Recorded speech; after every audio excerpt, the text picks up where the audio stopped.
வணக்கம். நான் Arunkumar, second CS. இன்றைய செய்திகள். ஜூன் 15 முதல் தானியங்கும் பட்டா மாற்றுதல்.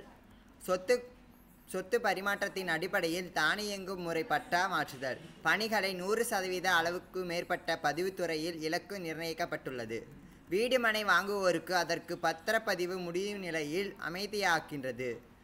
பட்டா பெயர் மாற்றுதல் உரிமை கவனம் செலுத்துவதில் தாலுகா அலுவலகங்களில் இதற்கு உரிய ஒத்துழைப்பும் கிடைப்பதில்லை என்று புகார் எழுந்துள்ளது.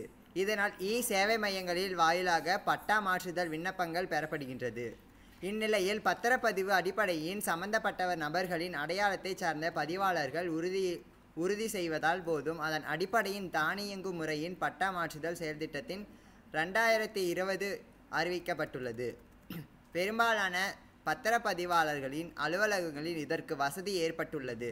இதன்படி ஒரு சர்வதேச எண்ணுக்கு உட்பட்ட சொத்து விற்பனையாகும் போது அதற்கு பட்டா தானியங்கும் முறையில் மாற்றப்படும். இந்த விஷயத்திற்கு செயல்பட்ட கவனத்திற்கு பத்திரப்பதிவு வேறு வழிகாட்டிகளின் பிறப்பித்து உள்ளது. அதன் விவரங்கள் பத்திரப்பதிவு முடிவு நிலையில் பட்டா மாற்றுதல் தொடர்பாக சர்வேயர்கள், கிராம நிர்வாகி அலுவலர்கள் முயற்சி வீக்கத்தால் செயல்படுத்தி வருகின்றது. பத்திரத்துறைகளின் இருந்து வரும் குறுஞ்செய்திகளை ஆவண எழுத்தாளர்கள் சம்பந்தப்பட்ட நபர்களின் தெரிவிக்க வேண்டும்.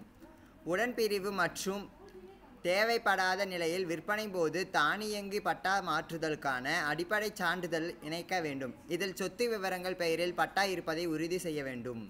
கிரைய பத்திரம் தெரிவிக்கப்படும் போது சொத்து விவரங்களுடன் பட்டா உள்ளிட்ட வருவாய் ஆவணங்கள் ஒத்து போகின்றதா என்று பார்க்க வேண்டும்.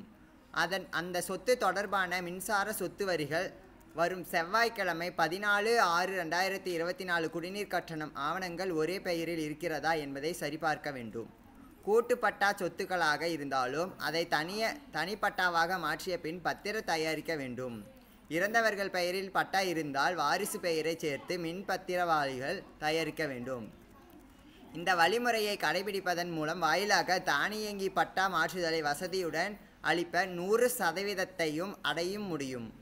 வரும் 15 முதல் 25 இதற்கு நடவடிக்கை பதில் எடுக்க வேண்டும். இவ்வாறு பதிவுத்துறை அறிவித்து உள்ளது. நன்றி.